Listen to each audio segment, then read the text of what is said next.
¿Se escucha bien? Yo creo que sí. Muy buenos días a todos, a todas. Como no puede ser de otra forma, quisiera comenzar agradeciendo la invitación que hemos recibido, tanto el profesor Juan Manuel Bautista como yo, que representamos aquí a la Universidad de Salamanca, la invitación que hemos recibido del Honorable Congreso de Zacatecas y especialmente formulada o tramitada por el diputado Armando Delgadillo Rubalcaba. Me gustaría comentarles a lo largo de 20 minutos aproximadamente llevar a cabo una reflexión acerca de esta iniciativa de ley para la prevención social de la violencia y la delincuencia con participación ciudadana para el Estado de Zacatecas. Les advierto que yo soy constitucionalista y, por tanto, básicamente me voy a dedicar a hacer alguna referencia al marco teórico necesario en cualquier formulación normativa, en cualquier formulación legislativa en un Estado constitucional, que sea el marco constitucional que también sujeta al derecho penal y a una normativa de este cariz. En concreto, me referiré a 4 elementos sobre los que se pueden debatir y en los que, en términos generales, la ley o la iniciativa de ley del Estado de Zacatecas encaja perfectamente. Y luego haré un breve relato de la experiencia española en lo que se refiere a la prevención social de la violencia o del delito y la participación ciudadana. Aunque ya también les anticipo que no creo que les pueda servir mucho a ustedes, porque la experiencia española es difícilmente trasplantable al caso de Zacatecas y en general a México. La iniciativa de ley que les presentamos o que les vamos a comentar acierta de pleno en la descripción y a la hora de determinar cuál es el gran problema o la centralidad de cualquier Estado constitucional, tanto en su creación como en su propio funcionamiento. Y es que el elemento, la vertiente de la seguridad, siempre ha dado, desde sus inicios, desde sus orígenes, ha servido de matriz y de principio rector de lo que es el propio Estado y sobre todo el Estado constitucional, básicamente de finales del siglo XVIII, y sigue también esa idea de seguridad, sigue vertebrando la existencia y el funcionamiento de los estados constitucionales actuales. Es decir, desde las teorías contractualistas que llevaron a la creación de nuestros estados constitucionales, tanto en Europa como en el caso de México, a principios del siglo XIX, hasta la idea que tenemos en la actualidad de manos de la ONU, de Naciones Unidas, de la seguridad humana. La seguridad es un elemento inescindible en ese sentido del Estado. No hay Estado constitucional si el Estado constitucional no es un Estado seguro. Y fíjense que desde los inicios, en realidad, estas teorías contractualistas diferenciaban entre la idea de la sociedad como un elemento natural y la idea del Estado como una creación artificial. Estas teorías filosófico-contractualistas fueron, como les digo, las que dieron origen al Estado constitucional en el sentido moderno, y básicamente la idea es que se debe pasar de una sociedad natural a un Estado creado artificialmente, y ese Estado sirve única y exclusivamente para conseguir la seguridad de los individuos que viven en una sociedad natural, que sin leyes, que sin normas, que sin un elemento de poder que monopolice la fuerza, implica un estado absoluto de naturaleza salvaje, donde, como decía Hobbes, el hombre es un lobo para el hombre. Ahora bien, la creación del Estado es posterior a este tipo de sociedad. Y desde la perspectiva constitucional implica que los ciudadanos, los individuos, tenemos una serie de derechos adquiridos naturalmente. ¿Qué significa esa concepción? Que por el hecho de nacer, de ser personas, tenemos ya una serie de derechos naturales. Y lo que va a hacer el Estado como un instrumento, como una creación artificial, es proteger nuestros derechos naturales, es decir, garantizar esos derechos naturales, conseguir una seguridad que no se llega a conseguir de forma o de manera natural. La seguridad, por tanto, como un elemento central en la creación del propio Estado y del propio Estado constitucional. Pero en los actuales estados constitucionales rige también la idea de la seguridad. Un concepto de seguridad un poco diferente de principios del siglo XIX, y es esa idea de la seguridad humana de la que empieza a hablar Naciones Unidas en el año 1994 y en el que intenta maridar, crear, por tanto, un matrimonio entre el concepto de seguridad clásica, de la que yo les he hablado, evitar ese estado salvaje de violencia si no hay un poder que lo controla, y añadirlo, complementar esa idea de seguridad clásica con la concepción de una seguridad integral o transversal en diferentes ámbitos. Se habla en ese sentido, por ejemplo, también de la seguridad ambiental. Y además esa idea de la seguridad humana de Naciones Unidas de finales del siglo XX recoge la necesidad de actualización de los derechos naturales. Ahora bien, en el momento actual no se habla de derechos naturales, ni siquiera de derechos constitucionales, se habla de los derechos humanos enfocados no solo a toda la población, sino especialmente para los grupos vulnerables. Es decir, la idea de seguridad humana en la actualidad no implica solo la seguridad para todos, sino además una atención específica a los grupos vulnerables. Esta idea de Estado constitucional como instrumento de consecución de la seguridad aparece vertebrando toda la iniciativa legislativa.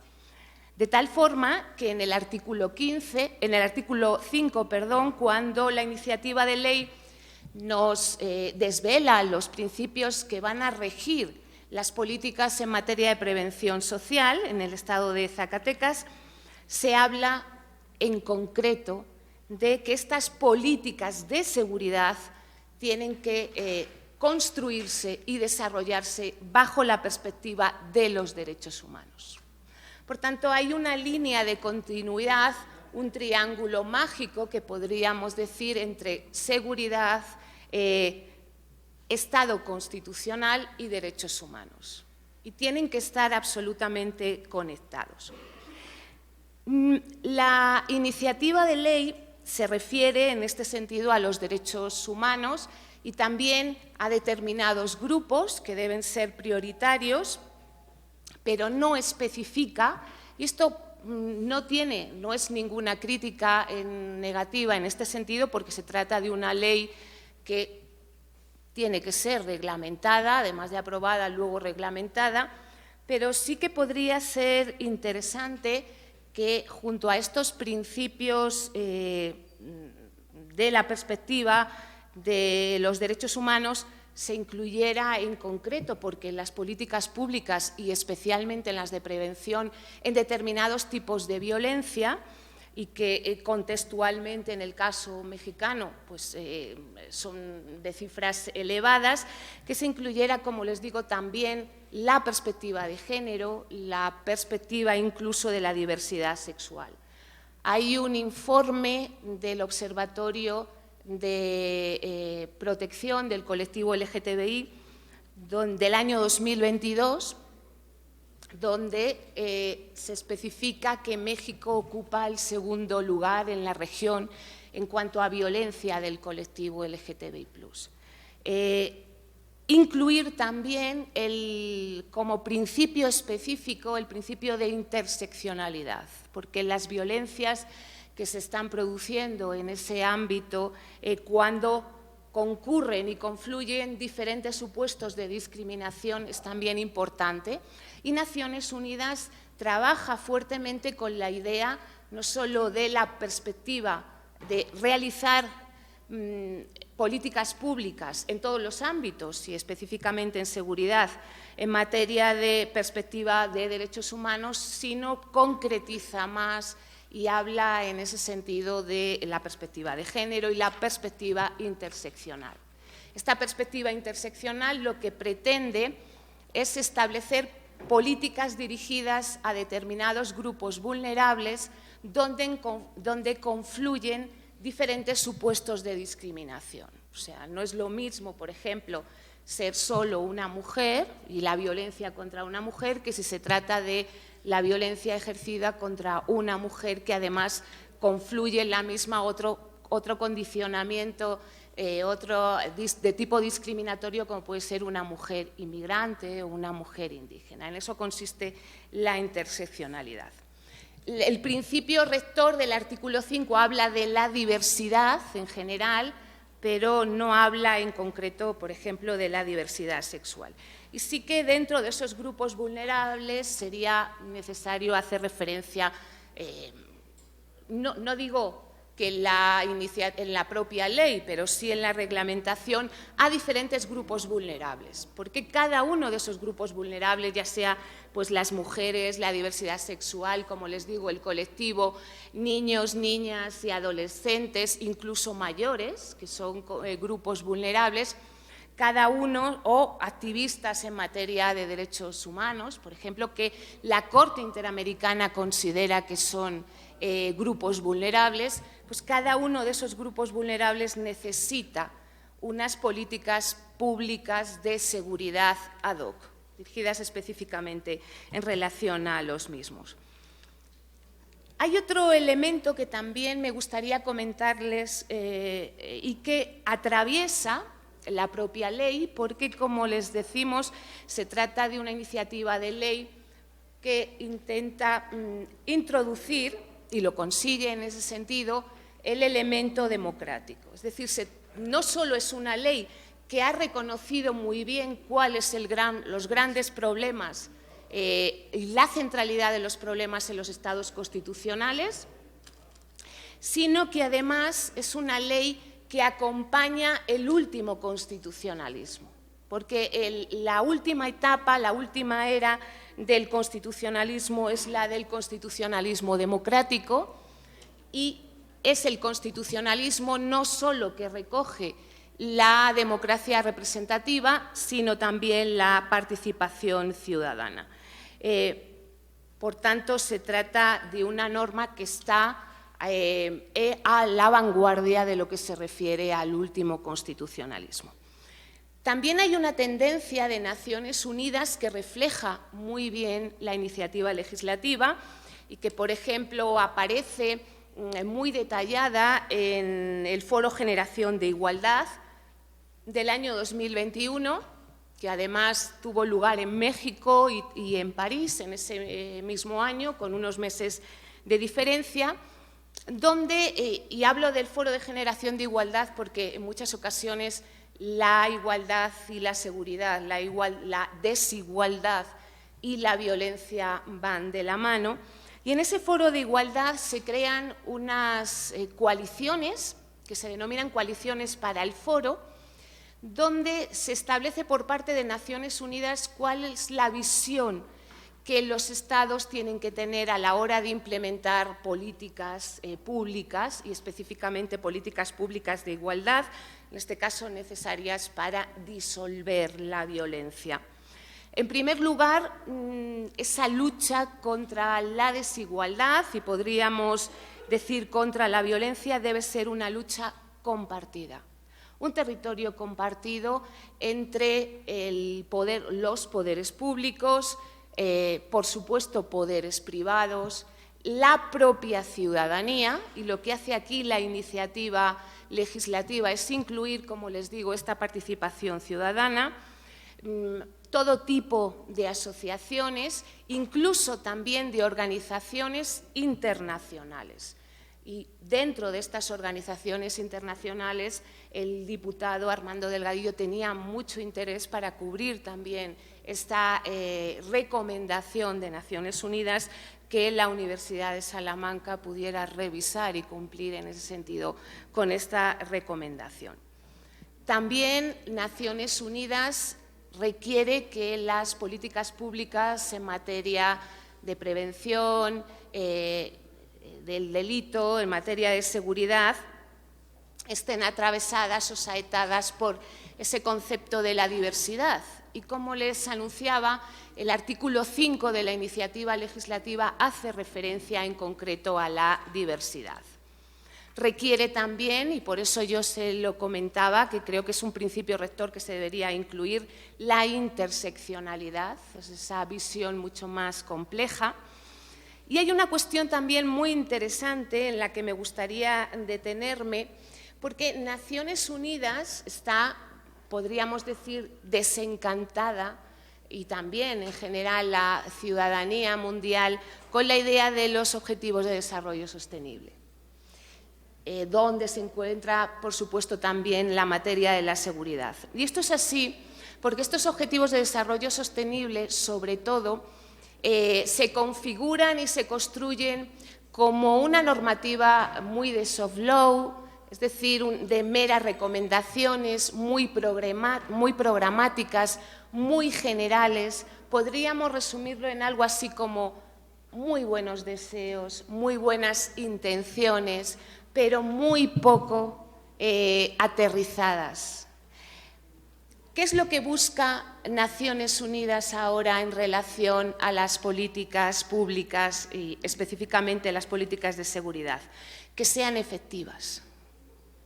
Es decir, vamos a pasar de los buenos deseos efectivamente a determinar políticas que tengan resultados reales. Y uno de los elementos que permiten determinar políticas públicas efectivas es la necesidad de que los Estados trabajen fuertemente en la creación de datos, estadísticas, informes que permitan hacer un buen diagnóstico de las situaciones de inseguridad. Y esto precisamente, fíjense, cumple también la iniciativa legislativa con esta recomendación en el artículo 15, donde se especifica la necesidad de trabajar en este sentido y también de trabajar con la propia academia, que es un elemento también en esta idea que yo les hablaba de la lucha compartida. Y es que en la sociedad del conocimiento en la que nos movemos en la actualidad, es necesario que la academia se implique para hacer, como les digo, un buen diagnóstico de la sociedad y conocer cifras. Es decir, si no se conocen cifras sobre los diferentes tipos de violencia, sobre los diferentes grupos vulnerables, es muy difícil construir políticas efectivas. Y en ello es importante la actuación de la academia, porque además permite la academia, si es una buena academia, y lo presumimos así, la tecnificación.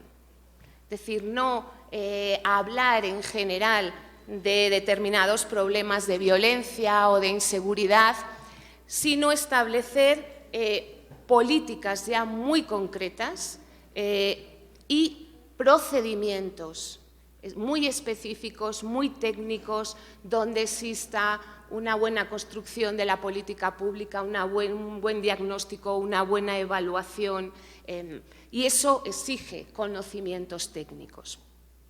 Hay otro elemento también que me parece imprescindible y que pone de manifiesto también las organizaciones internacionales y regionales, y especialmente, como les decía, Naciones Unidas, y es la idea de la financiación. O sea, no es posible construir una política pública contra la violencia y la criminalidad sin financiación. Y eso es algo que se debe tener muy presente por parte de los Estados. Y, como les decía, también llevar a cabo actuaciones muy concretas, con un cronograma en ese sentido específico. No actuaciones generales, no hablar de planear, llevar a cabo un plan, sino determinar cuáles son los objetivos o los ítems que hay que seguir. Es decir, que una política pública en materia de seguridad y de lucha contra el crimen y la violencia, para ser efectiva, no puede ser de trazo grueso, tiene que ser de precisión quirúrgica. Y hay que ir específicamente al problema y tener también medidas muy concretas. Más allá de estas cuestiones, que aparecen, como les digo, muy bien recepcionadas en la iniciativa legislativa, sí que desde la parte jurídico-constitucional y también de la parte política que tiene siempre el derecho constitucional, me gustaría compartir con ustedes una serie de advertencias sobre este elemento democrático y la participación en ese sentido ciudadana. La democracia es importante, pero es muchísimo más importante un Estado de Derecho, y un Estado de Derecho fuerte. Por tanto, una construcción efectiva y eficaz de una política de seguridad necesita de la democracia, pero requiere como una precondición un Estado de Derecho fuerte, una institucionalidad.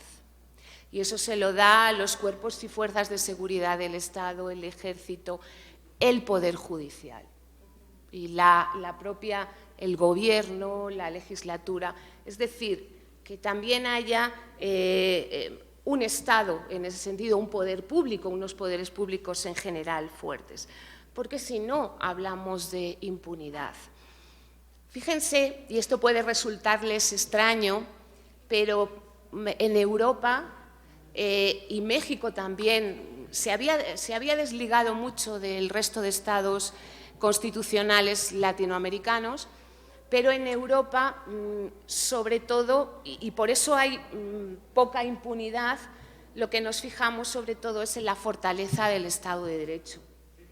Y nuestra democracia no es tan avanzada como la que se establece en constituciones latinoamericanas. El derecho constitucional latinoamericano tiene un rasgo genético que lo diferencia del derecho constitucional europeo, y es el de llevar a cabo o el de establecer mecanismos o recepcionarlos, al menos en sus constituciones, de formas de democracia directa o democracia participativa. Si ustedes consultan no solo las constituciones, sino la práctica constitucional y política europea, verán que la democracia está más institucionalizada, es decir, la democracia representativa con partidos políticos, y no estamos muy avanzados en ese sentido sobre la democracia participativa. Lo que es cierto que luego en muchas ocasiones esa democracia participativa, al menos por la experiencia que tengo yo en diferentes países, funciona bastante mal, es más pura retórica que hechos. Pero el gran problema, en mi opinión, y bueno, en opinión, por ejemplo, de Roberto Gargarella, de los estados constitucionales latinoamericanos, es la sala de máquinas de la Constitución, y la sala de máquinas de la Constitución es el Estado de Derecho. Entonces hay que tener una policía fuerte, un poder judicial fuerte, y ¿qué es lo que da seguridad en ese sentido? Porque tenemos una idea equivocada, o al menos una idea distorsionada de lo que es la democracia, en los actuales estados constitucionales. Seguramente, si yo hiciera una encuesta sobre qué es la democracia, hablaríamos de la democracia electoral, de las votaciones, Es decir, identificaríamos a la democracia como el voto desnudo. O sea, lo importante es, en ese sentido, votar. La idea o el concepto de democracia actual de los estados constitucionales, por supuesto que no reniega, faltaría más, de la democracia electoral o de la democracia a través del voto. Pero la idea actual de democracia pivota sobre la democracia constitucional. Es decir, de nuevo tiene que haber una interconexión entre la democracia y la Constitución. Y si ponemos de manifiesto la Constitución, va a implicar que modula y limita a la propia democracia y al poder del pueblo. Por tanto, en una democracia constitucional, cualquier poder tiene que estar limitado, no puede ser absoluto, incluso el poder del pueblo. Y esto a veces es difícil de entender, porque quien es soberana es la Constitución. En una democracia constitucional no se puede constitucionalmente vivir en base a la mayoría. Es decir, la mayoría no lo puede decidir todo. Nosotros no podemos decidir en la actualidad, por ejemplo, y eso es el progreso y la civilización, establecer la pena de muerte o limitar derechos fundamentales o derechos humanos para ustedes. La democracia constitucional es una democracia no mayoritaria, sino contramayoritaria. Es decir, debemos atar a la mayoría para evitar que use su poder. Y debemos, por tanto, proteger a las minorías. En este caso, como el que habla en la iniciativa legislativa, a los grupos vulnerables. En el artículo 25 de la iniciativa legislativa se habla en concreto de un principio rector que es el de la cultura de la paz. No voy a estar yo en contra de la cultura de la paz, pero creo que debería incluirse, además de la cultura de la paz, en este sentido del que estoy hablando, la cultura de la legalidad, que sí que verdaderamente aparece en el texto, pero a mí me parece que debería ser un principio rector, porque las leyes, o sea, esa cultura que nos permite conocer no solo las leyes, sino la necesidad de cumplirlas, el imperio de la ley y no de la propia voluntad o de la propia violencia es fundamental. El carácter disuasorio del derecho penal, la idea de la prevención, deriva no tanto, ese carácter y la efectividad de la ley, deriva no tanto de la dureza de la ley como de la certeza de su cumplimiento.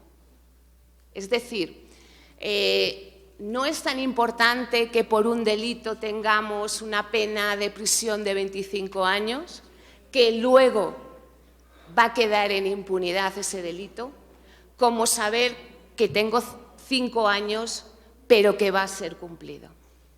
Es decir, la certeza, tener esa certeza del cumplimiento, que eso solo lo da, lógicamente, la cultura de la legalidad y la fortaleza, como les decía, del derecho, del Estado de Derecho.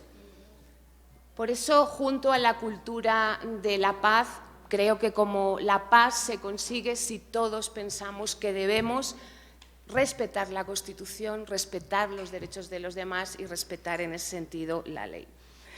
El artículo 21 habla en ese sentido de los grupos prioritarios. Se trata de una ley general que, cuando sea desarrollada, pues hablaría en ese sentido de determinar de cuáles son esos grupos prioritarios a los que hay que atender.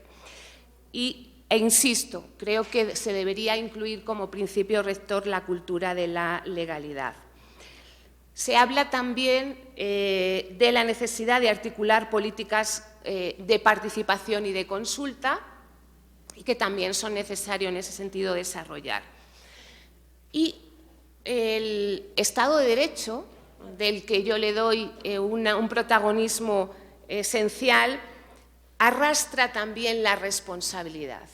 Es decir, el Estado de Derecho implica la necesidad de responsabilidad, de transparencia y de rendición de cuentas. Y este elemento también está muy presente y muy bien definido en ese sentido en la iniciativa de ley, pero en el desarrollo, porque esta es una ley en general, en el desarrollo, en la reglamentación también sería imprescindible afinar esa responsabilidad, establecer en definitiva esas sanciones, por supuesto cumpliendo con el principio de tipicidad y el principio de proporcionalidad. Hay un tercer elemento, también de naturaleza constitucional, en el que habría que insertar la normativa y que aparece determinado en el artículo 2 de la ley. No me voy a detener en ello porque creo que ya estoy sobrepasando mi tiempo, pero la materia de seguridad, claro, es una materia en la que yo les hablaba de esa lucha compartida entre diferentes actores, pero también es una lucha compartida en un Estado como el mexicano, que es un Estado federal. Entonces, es importante esa cooperación y a veces es difícil porque en el Estado mexicano hay problemas de la federalización, de compartir entre la Federación, los Estados y los municipios esa lucha contra la violencia y el crimen.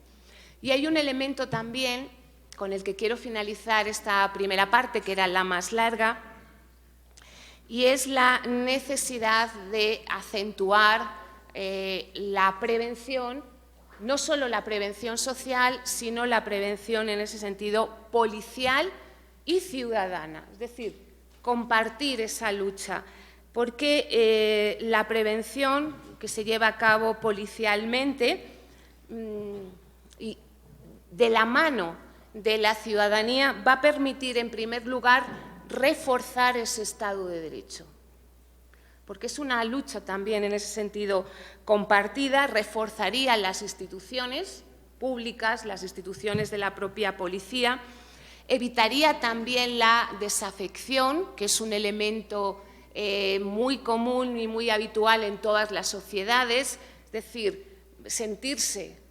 disociado, separado del Estado, de las propias instituciones y crear sinergias conjuntas entre el poder público, el Estado y la ciudadanía. Y luego también permitiría crear una musculatura fuerte del tejido social, de la propia sociedad, que se sentirá en ese sentido mucho más integrada, mucho más entendiendo que tienen un destino común en ese sentido y dejando esa idea que siempre implica cuando triunfa la violencia del sálvase quien pueda en ese sentido. Crear sociedad es importante y más en tiempos que viven todos los estados democráticos de polarización como los que vivimos. Por eso yo creo que debe existir un equilibrio, aunque en mi opinión es un equilibrio en favor de la prevención policial, pero un equilibrio entre la prevención policial y la ayuda, el complemento, la extensión de la ciudadanía. Esto va a provocar vivir este camino común, este trayecto común entre la policía, ya les advierto, en mi opinión, a favor de la prevención policial. En primer lugar, pues que la ciudadanía pueda acompañar, pero también pueda vigilar la prevención policial, sin entender que, por supuesto, este acompañamiento va a sustituir al propio Estado, porque esto es imposible en cualquier Estado, pero también este complemento, esta extensión con la ciudadanía va a evitar que se emplee de forma espuria, es decir, que haya una norma donde simplemente se hable de la participación de la ciudadanía, pero que realmente no sea así. Por eso yo tengo una idea en ese sentido de la prevención policial y social que ayuda a que la policía sea democrática, que sea comunitaria y que sea proactiva en este sentido. Y por último, les voy a hablar de la experiencia española, que ya les digo que no les va a servir mucho.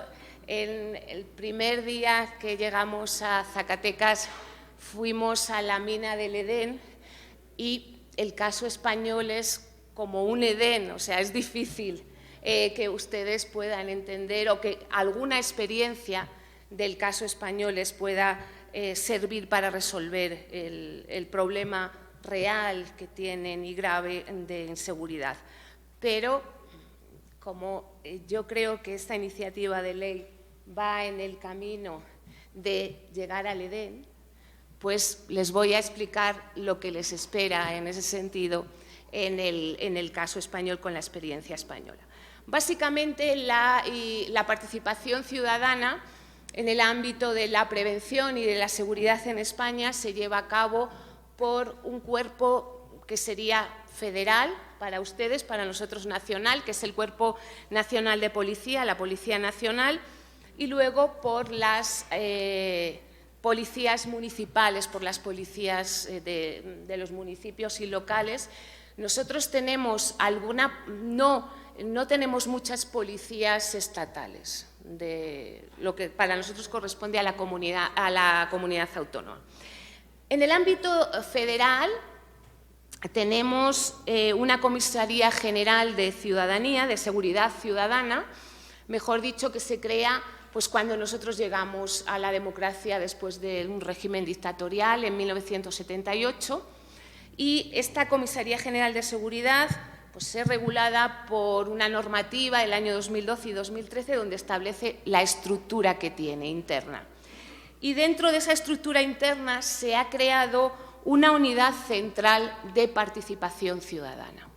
Entre las funciones que tiene la unidad central de participación ciudadana es llevar a cabo el control de todas las unidades de prevención en ese sentido y mantenimiento de la seguridad ciudadana, canalizar también las relaciones con los colectivos ciudadanos, sirviendo de escucha y de atención a sus demandas, y promover, que esto también lo ha hecho de forma muy satisfactoria, la implantación de planes de prevención a los colectivos vulnerables.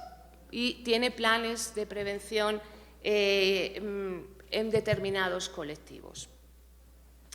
Esa unidad central de participación ciudadana cuenta con una cuenta de correo electrónica donde los ciudadanos pueden escribir, y además la unidad tiene en cada una de las comisarías delegados de participación ciudadana, donde van recogiendo las demandas de la ciudadanía y luego se las pasan a la cuenta y al delegado principal que hay en la Unidad Central de Participación Ciudadana.